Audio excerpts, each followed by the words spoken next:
down like a slide. Teaching her whole life.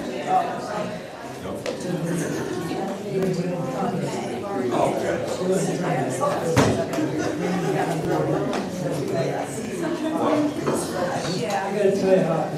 What did you do yesterday?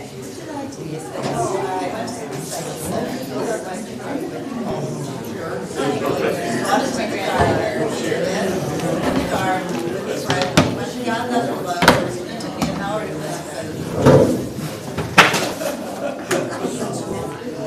No, I didn't bring it home that Thursday.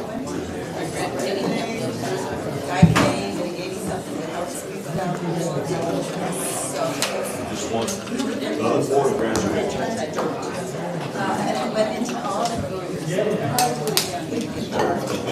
Smart. I was not so They're all having. So even when I brought it home, and I looked up to tell me,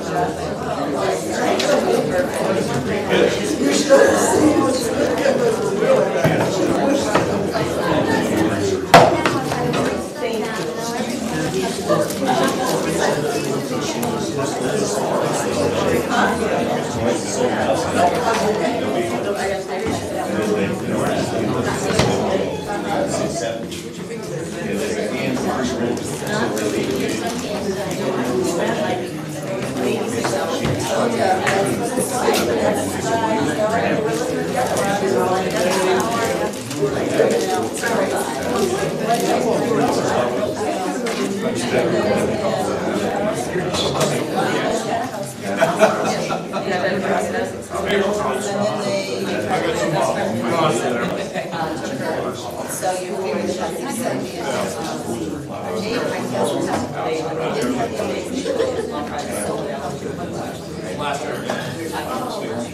she said her house appreciation was not that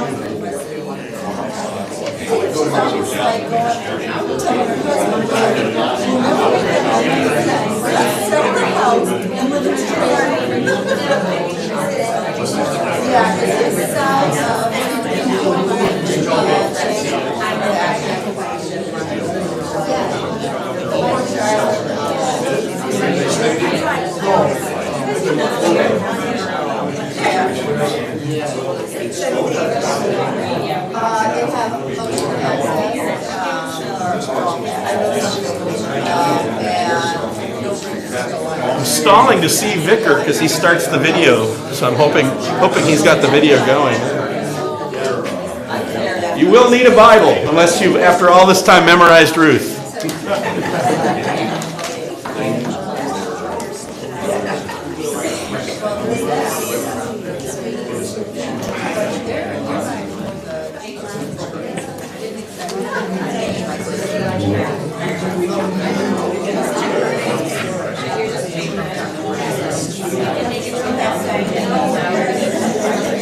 Who knew what a story it would be, the emptying and filling of Naomi. As we recall, the book of Ruth, chapter 1 is Naomi and her sons flee Israel at the time of the famine. She loses her husband and 2 sons, returns home empty with a daughter-in-law named Ruth. Chapter 2, Ruth goes out to glean in the field, meets Boaz by chance. That by chance is, we recall last time we talked about, or not last time, it was probably 3 or 4 weeks ago, in the book of Ruth, the by chance, the happening, we always, behind that, see the providential hand of God, how God works through common everyday events to carry out his will. He treats her with extraordinary kindness, reviving the hopes of Naomi. Chapter 3, Naomi instructs Ruth on a way to get Boaz alone in the field in order to propose marriage. This was the very racy section of Ruth that we read last week. He consents, but it's totally unclear how this can all work out. That's where we left last week. And last week, Naomi goes back, Ruth goes back and tells Naomi that she went there and basically allowed Boaz to propose marriage to her on the threshing floor. And then the Boaz sends back with Ruth 6 scoops of barley with her shawl to give to Naomi, because he said, don't go home to your mother-in-law empty-handed. And it was the beginning again of this arc of the story, the emptying and then filling of Naomi. So Naomi started out by losing her family, and then losing even the ability to find bread, even in a village that was called Bethlehem, house of bread. She didn't have bread. But then all of a sudden, through this kinsman redeemer, this man named Boaz, through whom we indirectly see a picture of Jesus, our Redeemer who is coming, Naomi, who had no hope, suddenly found hope. And she began to be filled again in her life by her kinsman redeemer, first with grain and then with family. Chapter 4, in an unprecedented act, Boaz volunteers to act both as lever and redeemer, and masterfully resolves the matter publicly. They marry and have a child. And I know I've harped on this a bunch, but in order to understand chapter 4, we really have to get the difference between a lever and a redeemer. So a levirate marriage would be, anybody remember? Would marry your brother's wife, and the purpose of it, the reason God established levirate law, you'd marry your brother's wife if she didn't have any children. Yeah, male children. I think female children would have been fine, because I think the way I've read it, your female daughter, if she marries, then she would marry inside the clan, and then it stays inside the clan. So this would be, I think, a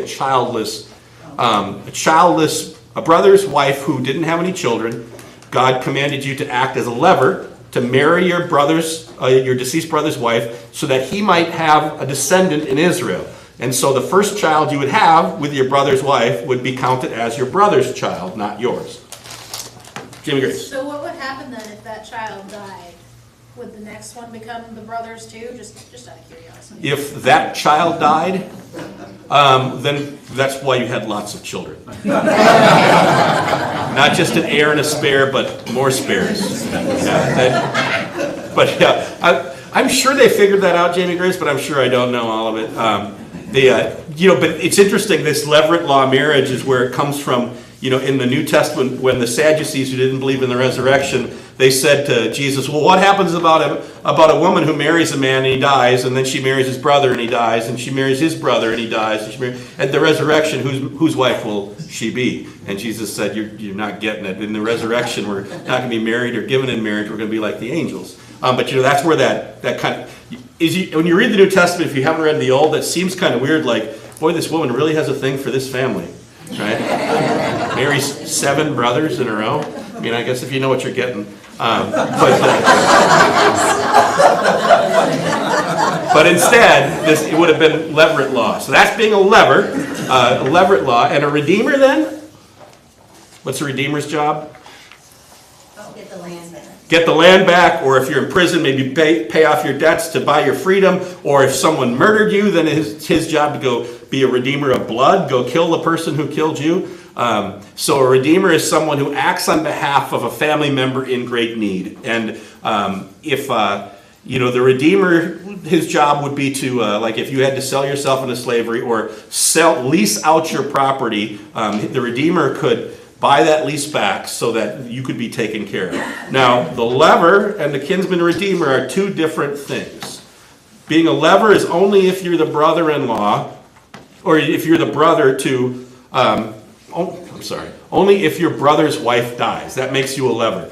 Kinsman redeemer is just the closest relative, right? So in the instance of Naomi, her husband Elimelech died, and Elimelech obviously had no brother that was going to marry Naomi. And certainly it seems that Naomi was past childbearing age anyway, so even if she had a lever, they weren't going to be able to raise up a child to take to be counted as Elimelech's child.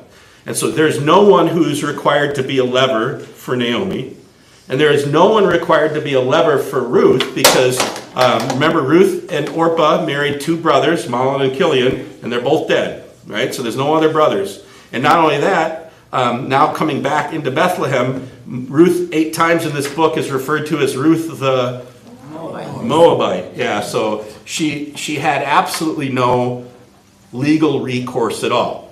But in chapter 3, we saw that Naomi gave her the suggestion that she should put away her clothes of mourning, perfume herself, and let people know, especially one person know, that she was available to marry.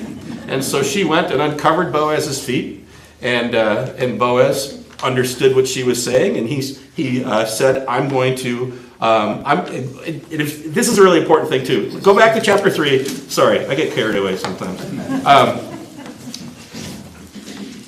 When Ruth says in verse 9, Boaz says, who are you? She says, I'm your servant Ruth.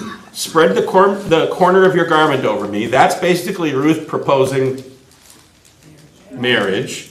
And then she says, since you are a kinsman redeemer. When you read that in English, it kind of feels like those things are connected. Let's get married because you're a kinsman redeemer. Ruth is really saying two things. Boaz is not a kinsman redeemer to Ruth, right?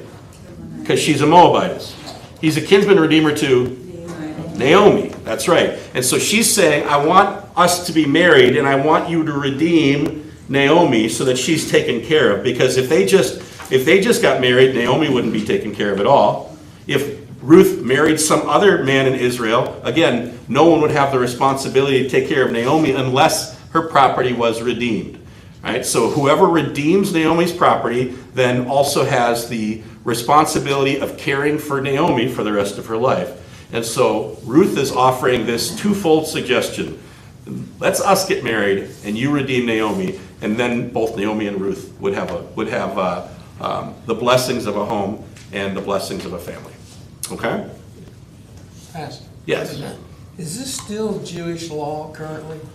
Among the Hasidim, it might be. Not among Reformed Jews or observant Jews, but the Hasidim. So if you hats, long beards, ring curls, I would have to look to see if they still do levirate marriage.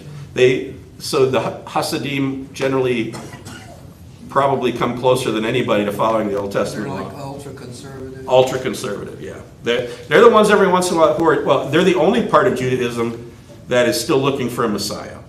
So observant and Reformed Judaism no longer are looking for a Messiah to come. The Hasidim, the Hasidic Jews are. And I've said this to you before, every generation or so they think the Messiah has come up and is some 80-year-old rabbi in Brooklyn, but then he dies. And then you can't be the Messiah if you're dead.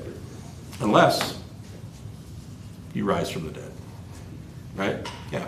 Sorry, I know this is a tangent, but what do you mean the Reformed and observant are no longer looking? They don't care anymore. So Reformed Judaism is almost become just cultural Judaism. So it's kind of like maybe if you're German, you're Italian, and you do certain things because this is your heritage. But it's not a religion. I mean, you don't make Sunday gravy with the way your grandmother did because it's what you believe in about God. It's because this is part of your culture, right? And so that is probably Reformed Judaism today. Observant Judaism would not, and that's almost completely secular. Observant Judaism today, what they would say is they're no longer looking for the Messiah to come because they see the people of Israel themselves as the Messiah, the suffering servant that was foretold in Isaiah that said, that he was going to be wounded for our transgressions. They see the travails of the people of Israel, of the Israelis, as being the suffering of the Messiah. So they're not looking for a new one. Yeah. And then the Hasidic Jews they're still waiting for Messiah to come.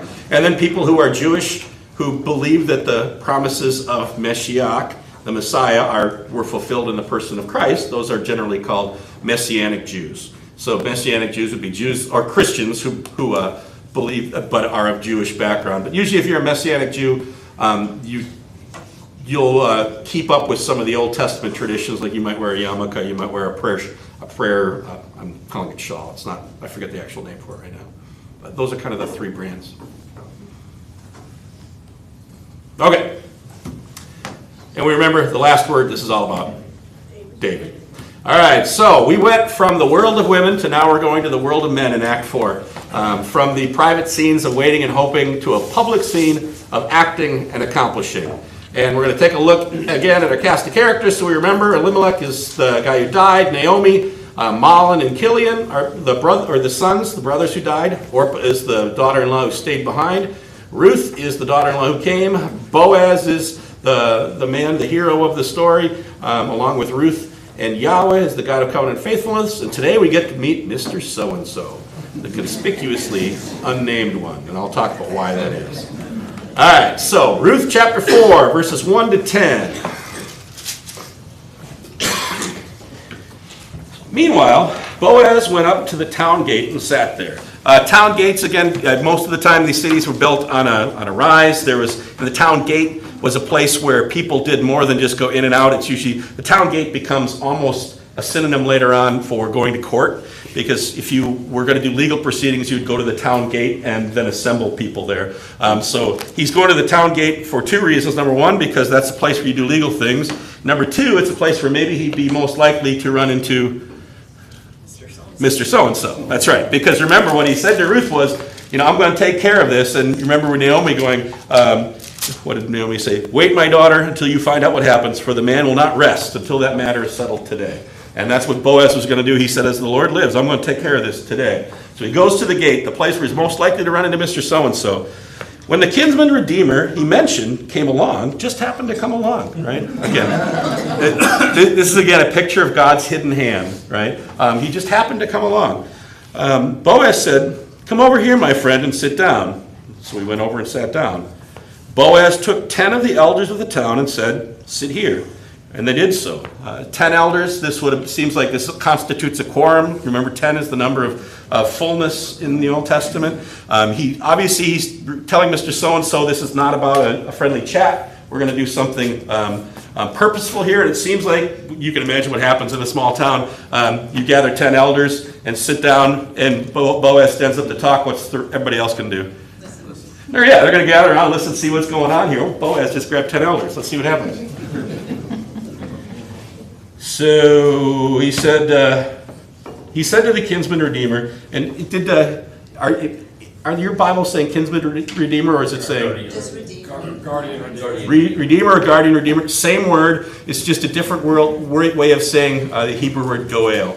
And guardian redeemer probably is a better translation in the newer version of the NIV, because it's talks about its function. That he's a guardian, whereas in Hebrew, the word redeemer does that by itself, but we probably don't hear that. And so in 1983 version translated kinsman redeemer. So don't be confused by that. Same word. So he says to the redeemer, Naomi, who has come back from Moab, is selling the piece of property. Better way to translate the word selling there is putting up for transfer. So again, you don't sell land in Israel because the land belongs to God. And then God allows the clan by name to use the land. The only thing you can do is lease out the produce of the land until the next Jubilee. Remember, at the Jubilee, all land reverts back to its original owners, right? So Naomi is putting up for transfer the piece of land that belonged to our brother Elimelech. Brother's a normal word to use for fellow Israelites. In this case, we know it doesn't mean he's not actually the brother of Elimelech. Otherwise, He'd have to marry. he'd have been a lever, right? So in other words, this means he has to be probably cousin, second cousin, something in the clan, or if you're like the Schrader clan, double cousins all over the place,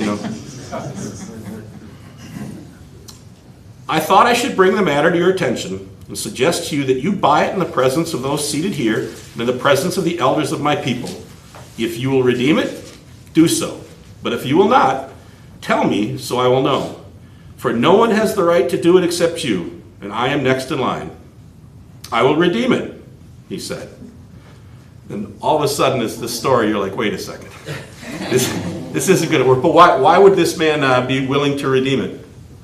It's profitable for him. It might be profitable for him, yeah. One thing we find out from Jeremiah is that my understanding is you get to redeem it for the value for which it was transferred.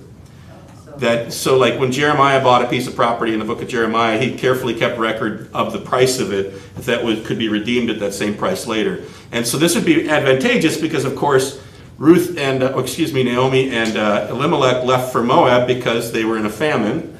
And so therefore the transfer price would have been low. And now the famine's over. And if I can redeem that piece of property for a low transfer price, and go ahead, Linda.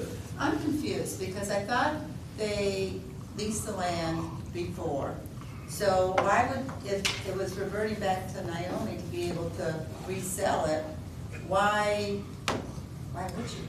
Well, so it won't revert back to Naomi until the next Jubilee, and we're not sure how long that is. And so there's a certain amount of years between now and the next Jubilee, and someone else has paid money to get the fruits of the land for those years. And now, but the problem is that doesn't provide any security for Naomi. So a kinsman redeemer would say, I need to provide for Naomi, and I need to make sure that this land comes back to the clan even before the Jubilee. So I'll pay this amount of money and get it back from that person outside the clan, and now I will use the fruits of this property to take care of Naomi. Okay? So when it's selling is, okay, so it's saying that she's not selling it, but whoever has the lease is selling it. Yeah, so she's putting it up for transfer. The word in translated there, sell, is probably, again, we have to think about all these things just as leases, and what she wants now is she wants to exercise her right. So think about a lease that you make to somebody that says, I'm going to lease you my farm for 15 years, but I've got a clause in there that I can exercise at any time that one of my relatives can buy the lease back at the same amount of money minus the years that you've taken it. And so now Naomi's saying, hey, I want to exercise that clause where one of my relatives can buy back this lease so that the fruit of the land can take care of me because I've got no one to take care of me. And this guy, he's saying, well, yeah, because it's a low price. And number two, something else that'll happen is that Naomi, being a widow and being childless, means Elimelech has no heir. So instead of it going back to anybody else at the Jubilee, it just becomes his. It's got no one to go back to. So not only was he going to get it at a low price, but he was also going to get it he was going to get it forever, not just until the Jubilee, right? So this is why he says right away, I will do it, right? Then Boaz says, on the day you buy the land from Naomi and from Ruth, the Moabitess, you acquire the dead man's widow in order to maintain the name of the dead with his property. All right, this is, I think I have this down here. This is maybe the most confounding textual variant in the Old Testament. This is a tough one because the way it reads there in English, it says, the day you buy the property or acquire the property, you also have to marry Ruth, right? What's the problem with that from everything we've learned? They're two different things. They're two different things. That's not what the law says. All right, so now it's interesting. So in Hebrew, I don't know if I have it. Well, in Hebrew, you remember that the Old Testament is written in consonants. So like this could be Adam for ground. And then vowels aren't written in the Old Testament text. Okay? So that's not the way it works. You didn't use any vowels. But you can read it like that. Like if we wrote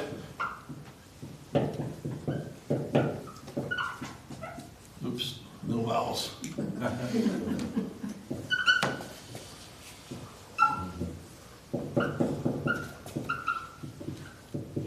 What does that say?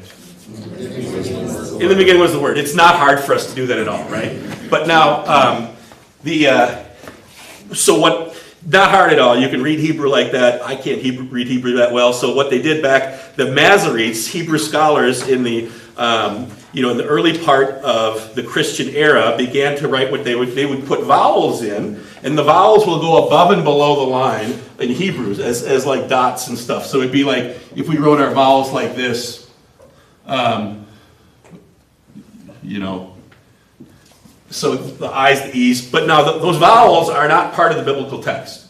They're just a scholar later on putting it in there so people like me who try to read Hebrew can read it better, right? And the problem will come in when,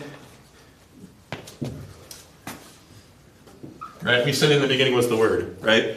But how do we know that doesn't say in the beginning was the ward, like a baby ward? We don't, except for context. But context for you made it really simple because you knew exactly what that was, right? Every once in a while, there's a Hebrew word that the context isn't entirely clear, and sometimes the Masoretes, who are the people that put the dots and the vowels in, they're not entirely sure either about what the word means. And in this one, that's what this one has. They put a little note in the margin that says there's one way to read it and there's one way to write it. And the Masoretes suggested to read it as saying, on the day you buy the land from Naomi, you acquire the dead man's widow. The other way this word ward could work in Hebrew would be not you, but I. So now we have to choose. Should it say you or should it say I acquire the dead man's widow? What do you think and why? Well, if it said I, and then Boaz makes an heir, then his heir can come after the man to, if Boaz makes an heir for Ruth, then that son could go after the other guy's estate and say, no, this portion's ours, right? Correct. So if what Boaz is going to suggest is that if he raises up a descendant for Elimelech, if he says, I'm going to acquire Ruth the Moabitess, the I part would say, I'm going to provide an heir. And yes, then all of a sudden the man, the closer Goel, the closer Redeemer, he would know then that he would only be getting this until the Jubilee, and then at the Jubilee it would go back to the heir, right? And interestingly enough, the fruit of the property, because any heir that Ruth and any heir that Boaz and Ruth would have, if they're counted as a son of Elimelech, then it means that that land not just has to care for Naomi, it also has to provide for Elimelech's son too. Okay, so why do you think that would make a difference? Let me read the next. Let me read the next part. I'm going to read it with the I and see what you guys think about that.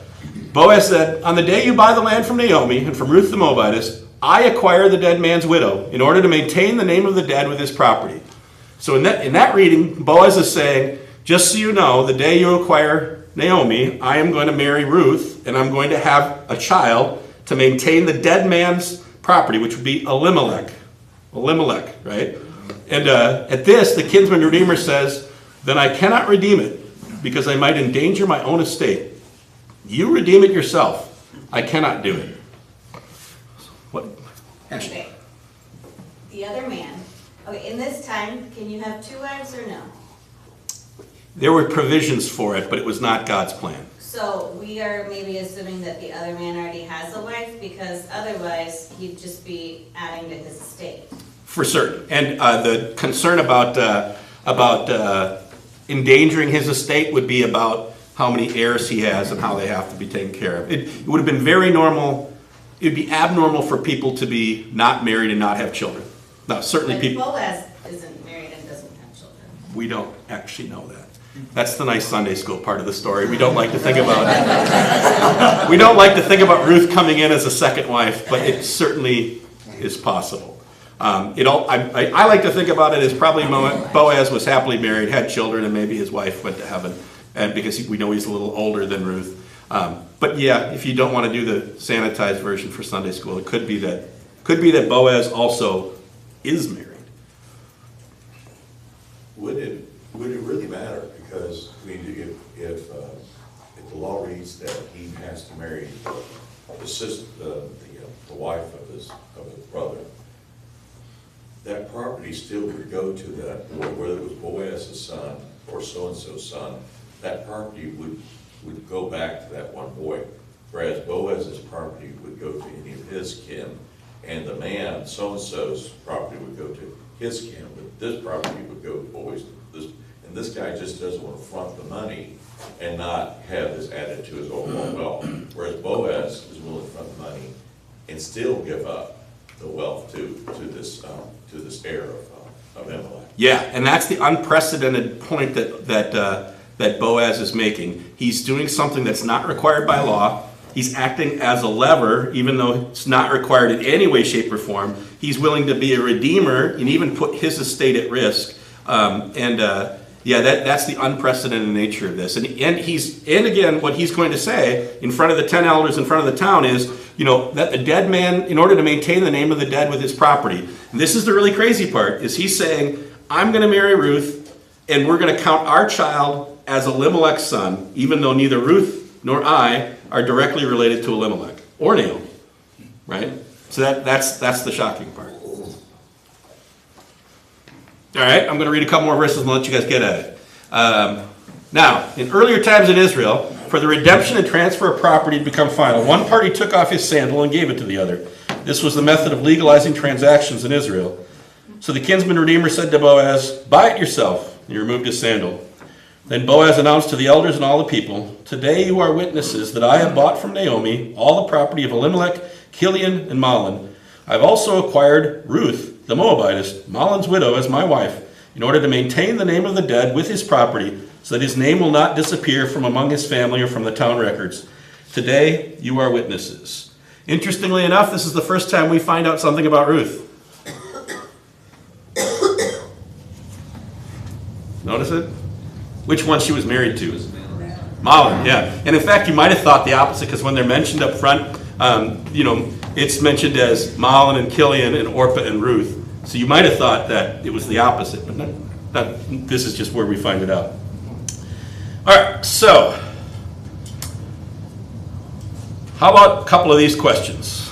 What strikes you as significant? What still puzzles you is unclear? Why would he not name the kinsman redeemer? Interestingly enough, right, because it says each time the kinsman redeemer he had mentioned, and it's interesting that in the text, the Hebrew word, the reason we chose Mr. So-and-so is because that's exactly kind of what the Hebrew says.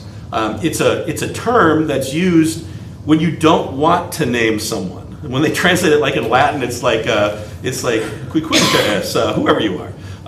Mr. So-and-so is a pretty good translation. Without question, Boaz knew his name. Without question, when he called him, he used his name. But he's not named here. Why? All right? And why tell it this way? Let's see. I think we're going to get 5 minutes. Ready, set, go.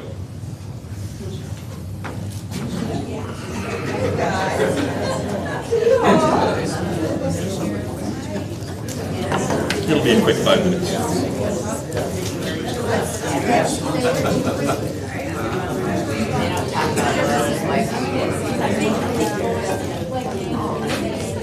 All right, I need information. Yes. We keep talking about the plan of Elimelech. How big is the plan? So like when the two sons were growing up, they know Boaz? Do they have family dinners on Sunday? Are they all friendly? Or is it like, are they over miles and miles where they only see each other at like Passover or holidays? Or could they? I think it would be more like, everybody knew everybody. It's that kind of a small town. The Ephrathite clan, I would guess, would be under 1,000 people, probably under 500 people. Because I wonder if there is not a more casual, like maybe Boaz always like to see Israel. So maybe it was like, what, there's some sort of personal attachment to Israel and not to thing. It's interesting that in chapter 4 at least, it seems, and I read a couple of people yesterday, in fact, that really made a big point that they take all the romance out of it. And they said Boaz's rationale for marrying Ruth, when you read this, has nothing to do with love, has nothing to do with eros, pathos, or any of those other things. What it has to do with is faithfulness, which is that God of Israel has said that widows should be taken care of, that kinsman redeemers are supposed to function, and that the name of the dead should be maintained. And that's what it is. And when you look at what he says here, all of his reasons are that the name of the dead might be taken care of, and Naomi might be provided.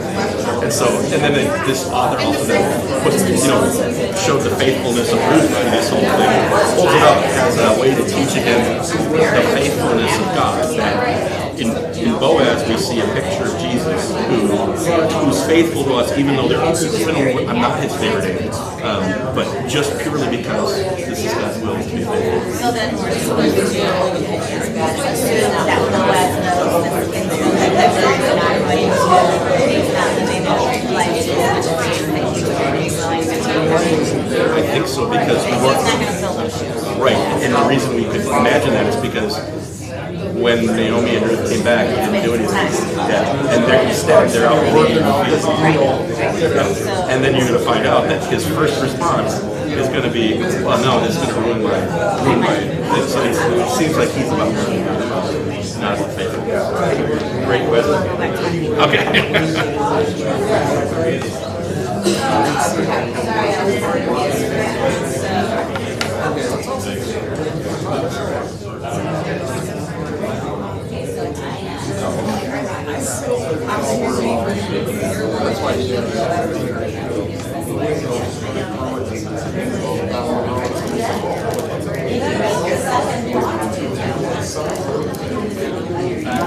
1 minute.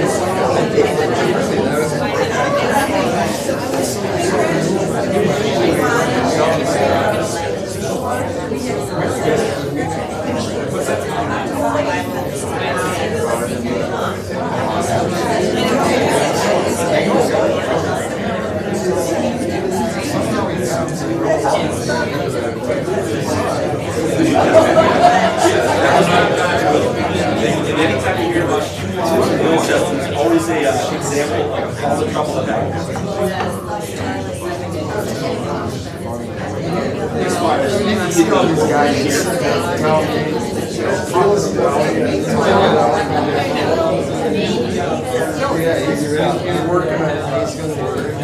I don't know how much, I don't think Naomi was practiced on 100% Palestine. Unless it was maybe not written. See, but that didn't happen much. I mean, in the Old Testament, there was some provision for it. You know, David and the kings had all the laws they wanted.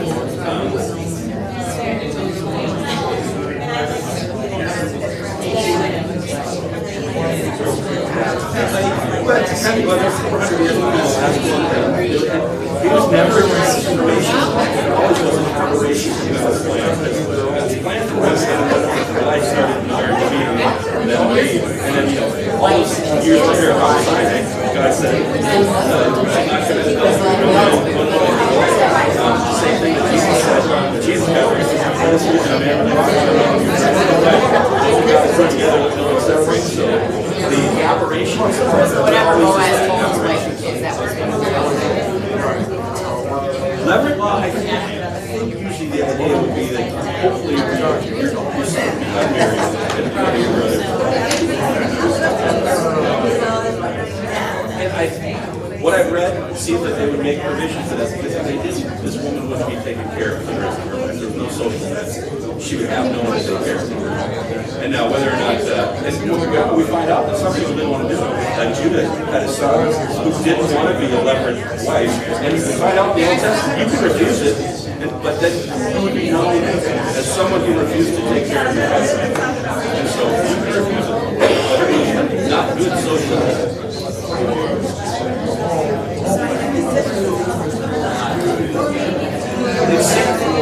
We don't hear anything about leveraged marriage except for the things came up with Jesus, so it must have still been in there.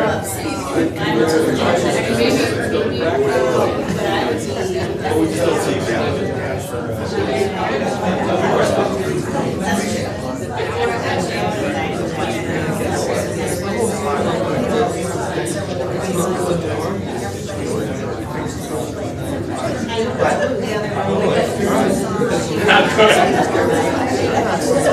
Okay, what do you find significant? What puzzled you? What was unclear?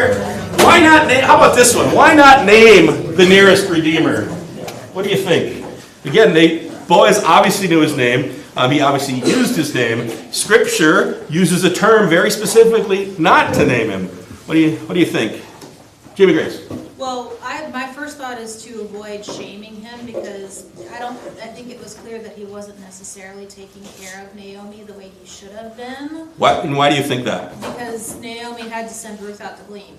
Okay, great point. So this guy is the closest kinsman redeemer whose job it is to take care of people who are in need. And Naomi and Ruth now have been in Bethlehem for weeks, throughout the whole harvest time, so weeks for sure. And they were not being taken care of. The way they fed themselves was through gleaning, which was reserved for the poor, the destitute people who had no one else to take care of him. So it seems as if this man wasn't really doing his job. And it seems that he was not, well, how would you characterize him from the interaction that you've seen? He's money hungry. Money hungry, okay. When it was going to be a good deal, he was willing to redeem. When he found out he was going to not only have to take care of Naomi, but provide for Naomi's son through Boaz, and only gets to keep the use of it until the Jubilee, then all of a sudden he's out, right? What was he failing to do is he was failing to do what Boaz said was that the dead, in order to maintain the name of the dead with his property, right? Boaz's point was I want to do what the law says and maintain the dead man's name in the property. And this kinsman redeemer was not willing to do it. I think that's exactly why the author didn't name him. What about that he just isn't an important person? You know, that you don't, a person's name, especially them, was important, and you don't name him because he just is, Yeah, he turns out to be not important to this story now. And in fact, it's interesting that this story ends with what? A list of names. A list of names that culminates in the greatest name of the Old Testament, the name David, which of course, as New Testament readers, we know then ultimately culminates in the name above all names, in the name of Jesus, right? And so Boaz, by caring about what God said about the dead, his name was recorded forever and ever in the line of the Messiah, and King David and then the Messiah. This man who was only interested in money doesn't even get his name in the story. Yeah. I feel a little bad for him. He knew Boaz was going to do it if he didn't. Boaz said, if you don't, I'll do it. Like, if I was in that situation, I'm like, well, if you want to.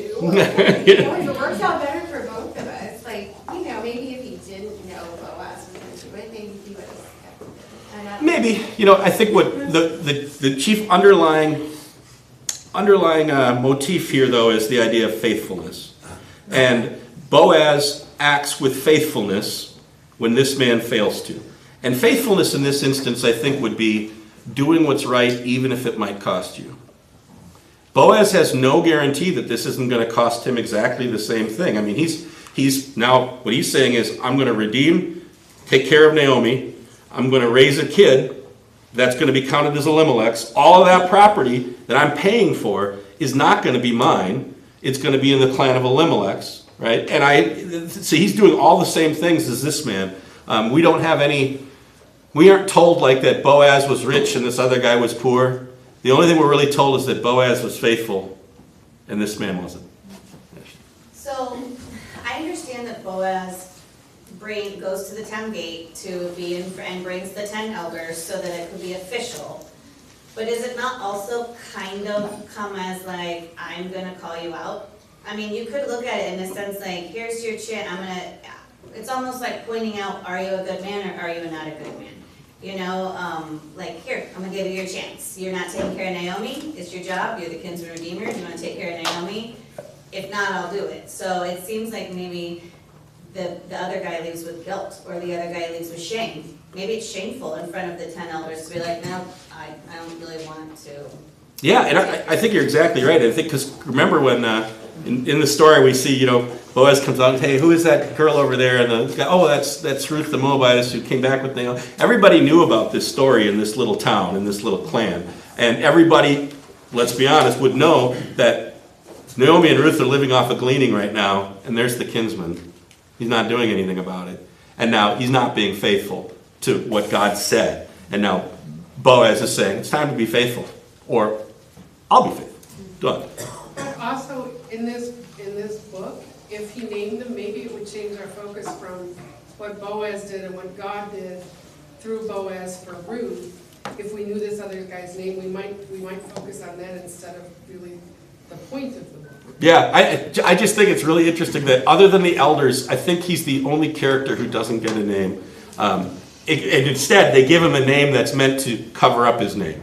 Like if you read this in Hebrew, it's like reading, well, then he found Mr. So-and-so. In other words, this man, if he's not willing to provide a name or maintain the name of Elimelech in Israel, well, then he doesn't get named in this book.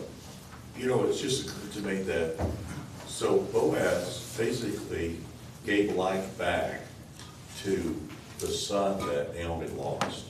So he basically gave him his life back by having the son. But only that, his name is now remembered, where it would have been lost forever. Whereas the man who should have done it, his name is lost in the story. Yes, exactly. Yeah, it's pretty cool. Yeah, it's really neat. Please. I'm sitting here and I'm thinking, this is very interesting material. And I'm wondering, first, can we get the same story out of every book of the Bible? But I think a message we can receive from the last 4 or 5 weeks is, what have I learned from this? And how can I put to use in my life concepts that we've learned?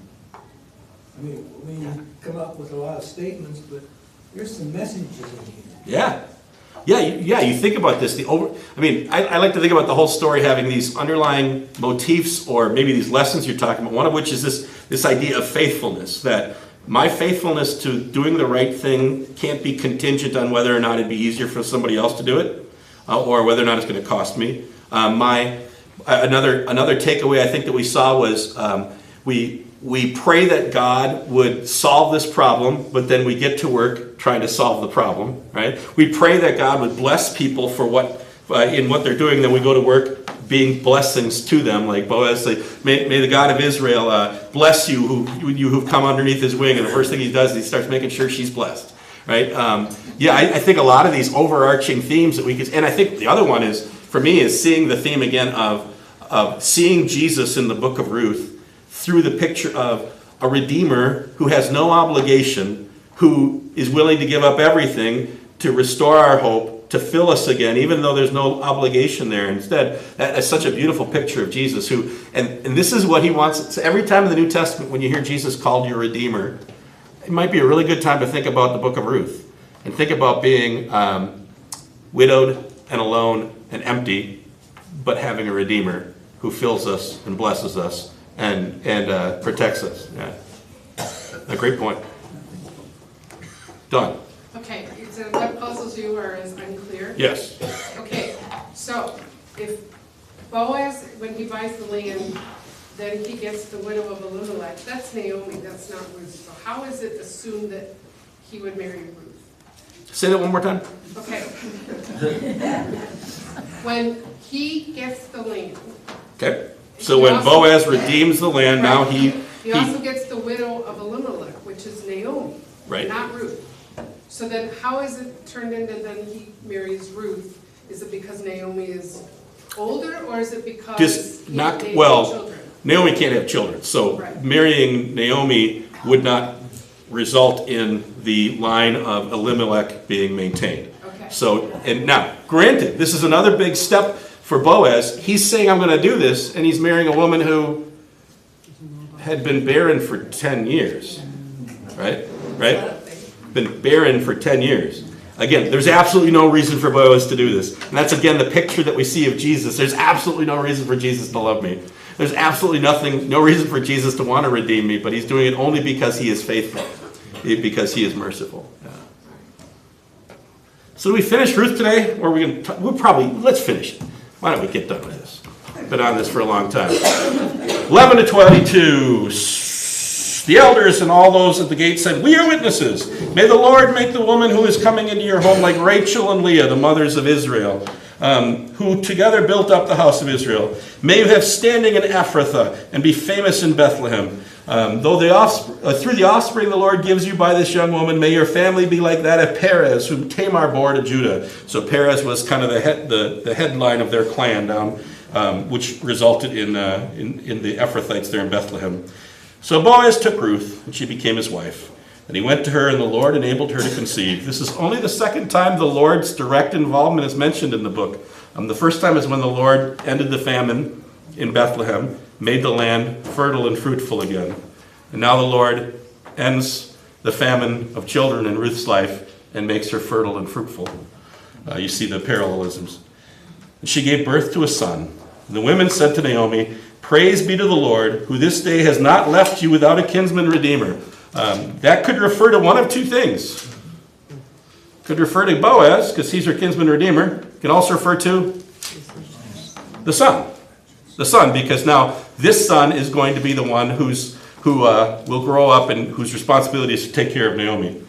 And because of what follows, I would suggest son. May he become famous throughout Israel. He will renew your life and sustain you in your old age. For your daughter-in-law, who loves you and is better to you than 7 sons, has given him birth. Then Naomi took the child, laid him in her lap, and cared for him. The women living there said, Naomi has a son. Right? This is Naomi's son, not Ruth's son, because Ruth and Boaz are acting as lever for Elimelech. So this child is counted as Naomi's son. It's the beginning of this story with the emptying of Naomi. She loses her wife and her sons. At the end of the story, the filling of Naomi, a son is put in her lap. And they named him Obed. He was the father of Jesse, the father of David. This then is the family line of Perez. Perez would be the son of Judah. Perez was the father of Hezron, Hezron the father of Ram, Ram the father of Abinadab, Abinadab the father of Nahshon, Nahshon the father of Salmon, Salmon the father of Boaz, Boaz the father of Obed, Obed the father of Jesse, and Jesse the father of David. Final overall impression, please, Mike. So, would Naomi then raise the child as her own, or would Ruth raise the child? In the culture at that time, it takes a village. Everybody would have been raising the child. But legally, he would have been accounted as Elimelech's son. But in this case, what you see here, which is kind of interesting, Boaz is the father of Obed. Obed is the father of Jesse. So Obed, in the weird way that this works, Obed would be the heir of Elimelech, but he can also be the heir of Boaz. So here it says that he's the son of Naomi, which makes him the son of Elimelech, but in the genealogy, he's called the son of Boaz because he can be both. And you'll actually see that in some other genealogies in the Bible, and that's helpful to remember when you're going, why did this one says this is father, and this one says that you can. So here, Obed had a father, Elimelech, leverately, and had a father, Boaz, literally. And he's called one in one part of the chapter and the other in the other. And we don't really have a clue as to the other children of Boaz. We don't. No, just the one that descended, the firstborn son. Yeah. So usually with these generations, or they call them the genealogies, they might say things like Shem lived so many years and had so many other sons and daughters, or had other sons and daughters, but they just keep track of the oldest son's line, kind of like dynasties in England or something like that. So if this is counting under Boaz's genealogy, then we can deduce that he doesn't have an older son? Well, we can deduce that, yeah, I don't know the answer to that, Mike. That would seem like it would be the case, because they're counting him as Boaz's son. So that might be the case, or maybe no older son that lived. Because again, you can have the death rate was really high back then. Really high. That's why you had a lot of kids. Yeah. Well, that was the book of Ruth. I greatly enjoyed it. Thank you for being here with us. Next week is Easter, so there won't be Bible study. We'll be back the week after that. Thank you for being with us.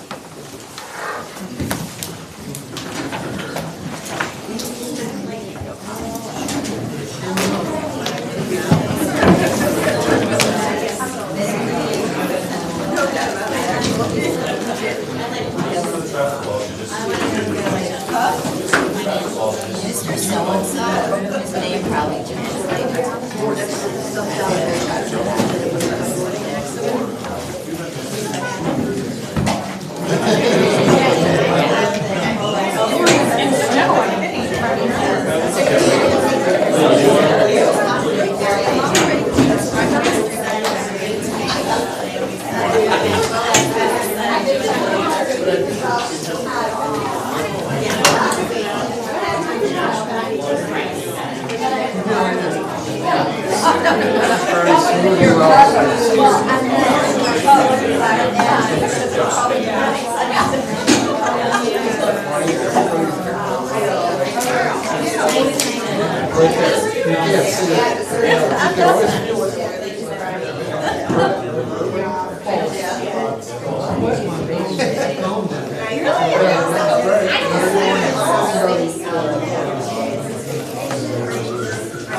Volunteer.